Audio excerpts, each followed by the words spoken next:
the home of entertainment commentary. It is the best, freshest, most entertaining commentary ever. Hashtag TheReportCard and Kabrichigo is my name. Sub, if you've not hit notifications, that you become part of the gang. Let's get started. Here we go. TheReportCard, brewing entertainment honey. Believe in music.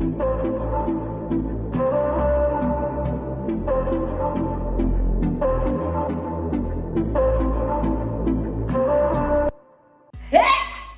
And Vera. Oh. Guys, you see, when Vera Mama Nangai, as I like to call her, now you see, now here's the thing.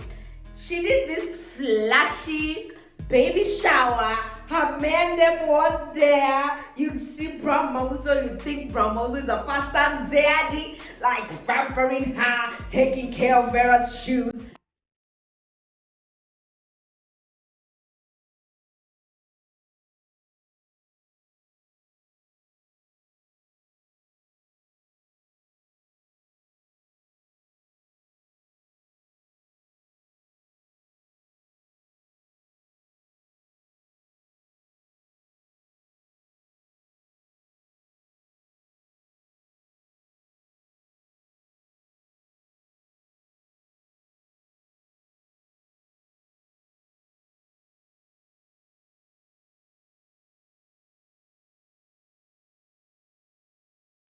Doing the uttermost. You had the most. Yes, that's what Brown was doing. The most. Let me take this E for R because we gotta gossip. So after that, now the charade is over. Oh, they've plastered everything on Instagram. What? Vera decides. You people don't know me. You just hear of me, but I think I need to remind you who I be. Huh? Some of you have forgot that I came into this industry way before some of y'all were born. So I have no idea who this is, eh? Lakini mimi niliogopa. Nilikuwa kwa hizo stories zake nasoma wewe nasema so kwa msuto anti mama kijacho amenyam. Mama kijacho kwache mkwa hivi. Her tempers were like this. So she's like, shout out. She puts out that whole whoever like came through like those WhatsApp groups that ladies form. She put that there for us, and she was like, you see, my girls came through Akina Risper Faith, and they changisha just from that team, and there were 40 girls. And gives a shout out to some of them, and then from there, Manang, this lady decided to spray us paper. Vera was pissed. I don't know what aggravated it. I just for me, I was scared. I say, I tire for anyone who was reading this.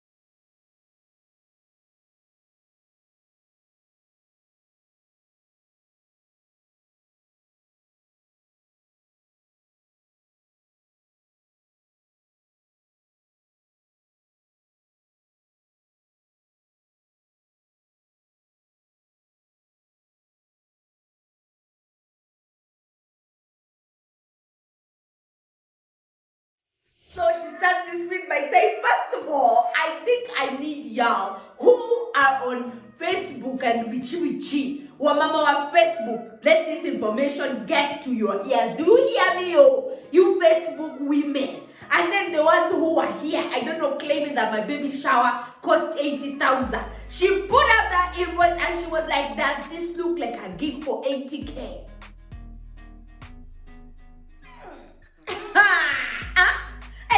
I think you guys forgot that I'm the woman who takes lunch for 60,000.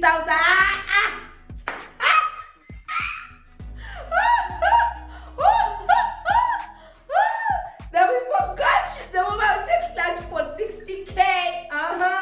And then she put out whoever handled her deco, and I think the total list of her baby shower amounted to what, 600 and something K. And she said, you know what, for me, I can do more for my child because this is my baby girl. I'm allowed to go hard. It said that go hard or go home. I'm the same person who ordered the baby prom for 300K. So what's up? You wanna come square this out? Y'all haters, you're broke. When you get money, you'll stop being salty. You'll stop being bitter. You'll stop doing A, B, C, and D.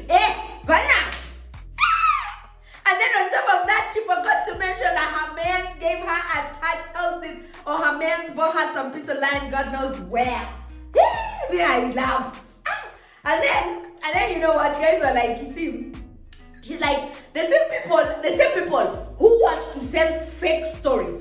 Cause Vera, hello baby. I don't think anyone who is not your friend or anyone who's not part of your inner circle would even give two shits. They didn't even know, they didn't even come up with a figure of 80K to say that is what you spend. That means that was someone in your inner circle and they just decided, let me expose this lady. Let me go out there and tell my half-truths to what I know. So just check, please trim the grass in your compound because as I like to say, the snakes are often in your own compound. These are your own friends. Probably the same people who are even in that WhatsApp group. And I'm so sure there's someone who was just sitting there saying, be made fools, be made fools. So anywho, personally, I looked at that deco and I was like, from the word go, because the only thing I dragged, I think the only thing that I was like, and I'm still doubting, even when, it's that thing they are saying that she was given a piece of land by pronouncer.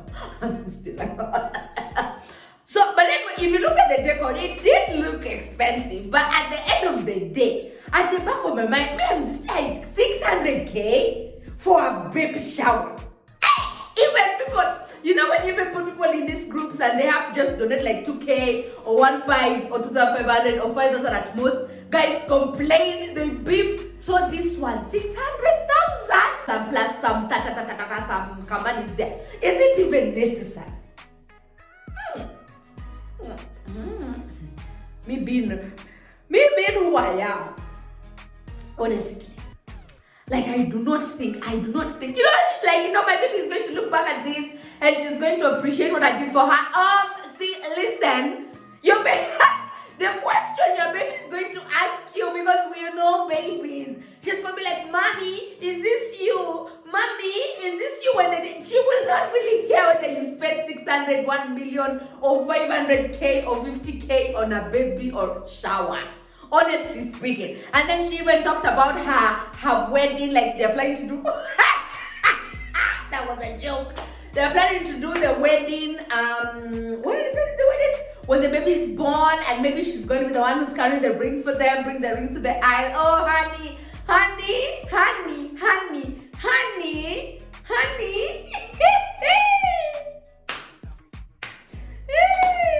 My killer. Let me not say what I want to say, but it's always good to be futuristic. So anywho, that was the read that your auntie Vera Sidika gave y'all. What are your takes on this? Because I saw guys on Facebook chopped her. They were like, you cannot spray pepper on us like this. I think we're going to just leave you be bed. How? Who are you? Who is this woman? Who does she think she is? She thinks she's superwoman. She thinks she's the woman who can just come here and start talking all that nonsense she's talking. And we're just going to celebrate her and let her go through or get away with it. Hell no. You don't know us. Guys, we're pissed. What's your take on this? I don't know. Sound off in the comment section. Was that rant really necessary? To some extent, I think yes, defending yourself is necessary. But for her to say the person who came out to talk about, I don't know how the baby shower just spent 80K, I sort of feel like you need to pick that up with the people in your circles, because there's no way a random stranger off the internet can get a figure like that and just put it out there. So take that up with your case. And was it even necessary? Doing a bridal or a baby shower for 600 and something thousand Kenyan shillings. Is that necessary? Would you have done it if it's you? How much? What's the most amount you can spend on a bridal shower? Ladies and gentlemen, readers gang, what? Answer. Sound off in the comments. Sasa, Charlie at Kisumu City. You know that guy who has those vibes of ngara sema unapenda wa baba. Ngara sijui asema hii nienda kwa mother-in-law, that one.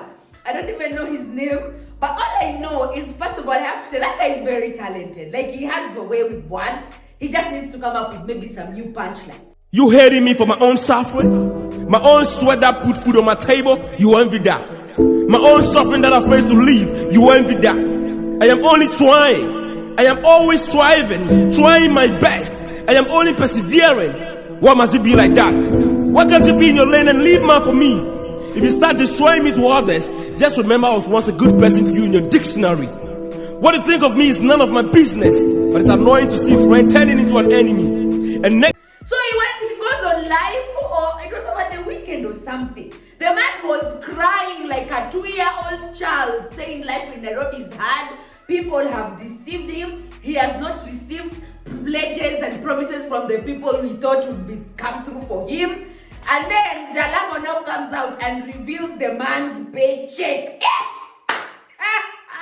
I'm like, Chalia Kisumu, ungebaki Kisumu anile kuuza mitumba yako. Alafu kama waja Nairobi, we njoo Nairobi just to come and hustle here and there. I don't know.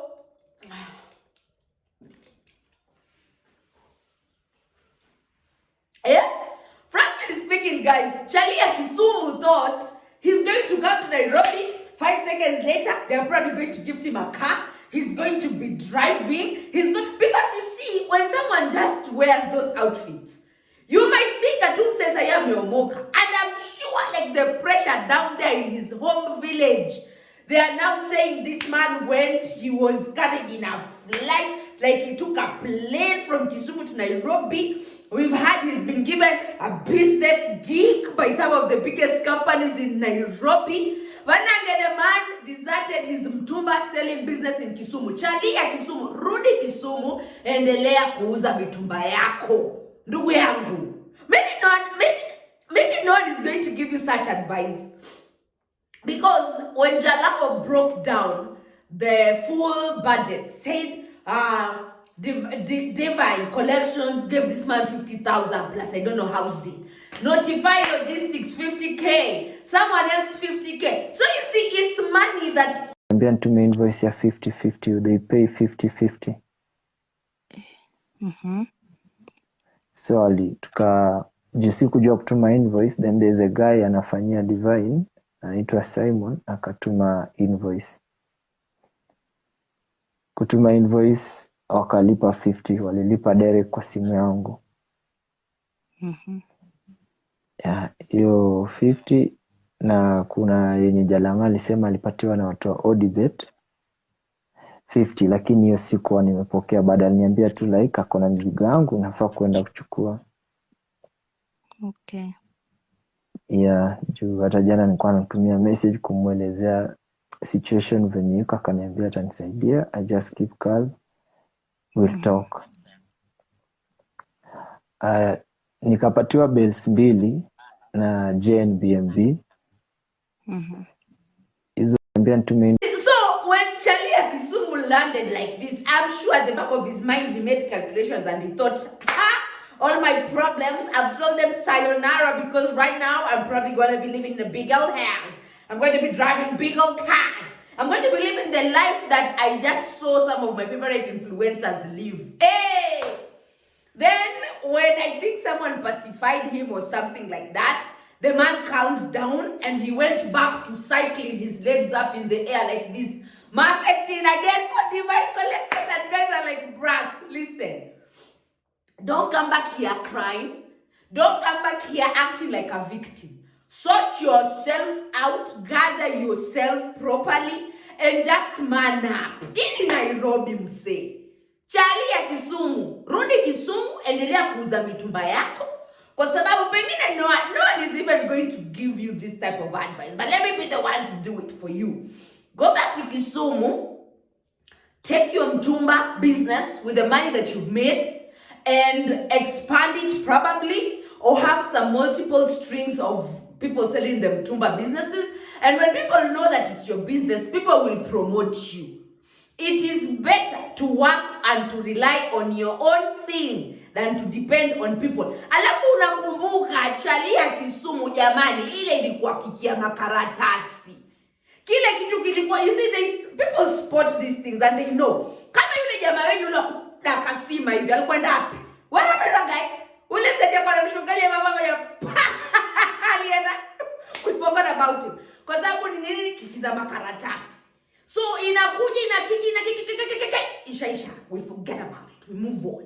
Sasa wewe kujisaidia, kujistiri kakangu, fungua business ya Mtumba yako, endelea nayo. And then if, just in case there's business in Nairobi, come to Nairobi. If it makes sense for you to be here, if you're making money when you're here, no problem. But if you're just looking at your life and you're like, things are hard, I'm not sure where I'm going, how I'm going to manage this rent, I'm not sure if my people at home are going to be eating. If you're just, your life is at you're not really sure. You're not sure. Alafu mnaona, chali ya Kisumu must be Generation Z. Manake soko kukurupuka huku. Watu wengine wananyamazaga, unanyanyaswa tu unanyamaza. Unasema tu it's okay. No problem. Let them take advantage. I know, yeye aliamua anaanika. Then when he was pacified, I think he calmed down and then they made him see sense that, you see, these things don't happen overnight. But I'm just telling you, probably no one else will bother to tell you. Have a business in Kisumu, and when someone needs you for business anywhere else other than Kisumu City, mtu anataka kufanya biashara huku Nairobi, akulete. Wewe unaweza kumarket wewe, akulete. Wewe unataka kufanya biashara sijui wapi huko Mombasa, nilete. Lakini mimi naishi Kisumu na biashara zangu siko Kisumu. Or if you decide to expand and say, now I'm no longer working in Kisumu, I'm going to be working wapi? Nairobi. It's fine. As long as someone has not made you sign a clause that says you cannot continue with your own other businesses on the side, as long as it's not a competition. Kwa sababu kama hujasign mkataba wote chali ya Kisumu, surely you can go on, unaweza ukachapa kazi bana. Yani wewe chapa, as long as hujasign, you say that thing that says you cannot be doing the same type of business, you cannot be in competition with what you're marketing currently. If you've not signed that clause, just go back, open your separate business. Because everybody, akina Jalango wote, kina nani, wote wameandikwa. Na bado wakona biashara zao on the side. So, sembuse wewe, stay work farm. Na bado ndo hajaanza kulia vizuri huyu. Hii saitu ni for now. And then in fact, people gave him an audience. When this is why miziki kiza makaratasi was sinaja naso. Kwa sababu kitu kinawaka, unajua ukisha makaratasi, inawaka, illuminates the whole room, and then when the thing dies down, people forget about you completely. Can cook nothing, can do nothing from it. So wewe jichanue, jiendeleze, jiondoe, free yourself from that type of mentality. Now when then you do something constructive with yourself. Okay, so King Kaka has released a banger, a tune. Actually, not even a tune or a banger. It was just him saying, this was my journey. And, you know, no harm done. Besides, let me capitalize on this. Share my truth. Share my journey with my illness. At the same time, tutengeze hela, maana bado tunahitaji hela. Sasa mimi nakwambia hivi, majamani, huyu mwanamume aliteseka. King Kaka suffered. Hello, babe. You're working hospital.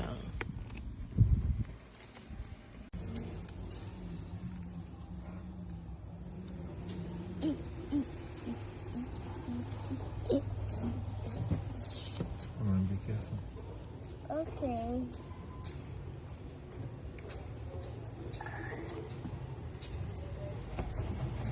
Oh my God. Do you know when they shared that video? You know, when I watched this video that Nana Witty shared, and you know, and now I began to understand. Apart, you know, jokes aside, apart from the thing we were joking about last week here, apart from that, guys, when you people are busy cheating on your wives with other side pieces, you need to ask yourself, can my wife stick by my side through this type of situation? You need to ask yourself, can that side piece that I'm walking around with, can she treat me the way I need to be treated when I'm frail, when I can walk, when I can't do a lot of things on my own, atakuwepo. Ama nyinyi mnaenda kudanga, you're going for the side pieces, and then, in fact, the idiots are usually the ones who leave their wives for the side pieces. And then when things become hot, the babes just say, for me, I did not sign up for this. This is not what I signed up for, bro. Unaachanishwa. Mwenyezi Mungu amweke. Mwenyezi Mungu amweke. Kaka amweke na noiti wake. Manake, ile hali, did you see? It was hali nyepesi. Those were like, you know, when you say truth, hey, man, fam, in sickness and in health, this is it. And Kaka looked so frail, he looked so weak, Vanang. I even felt sorry. He looked so frail, he looked so weak, Vanang. I felt so sorry for him. You know, I just looked at it and said, this man was really sick. You know, tunamwombea Mungu jamani, Mwenyezi Mungu amponye, let him resume, let him bounce back. He has said he's in the process of recovery. He's not yet fully there, but he's making baby steps. Now he's walking. You know, I think they are yet to, you know, he's yet to fully recover. Lakini ile hali ilikuwa si hali nyepesi, ilikuwa si hali rahisi kusema kweli.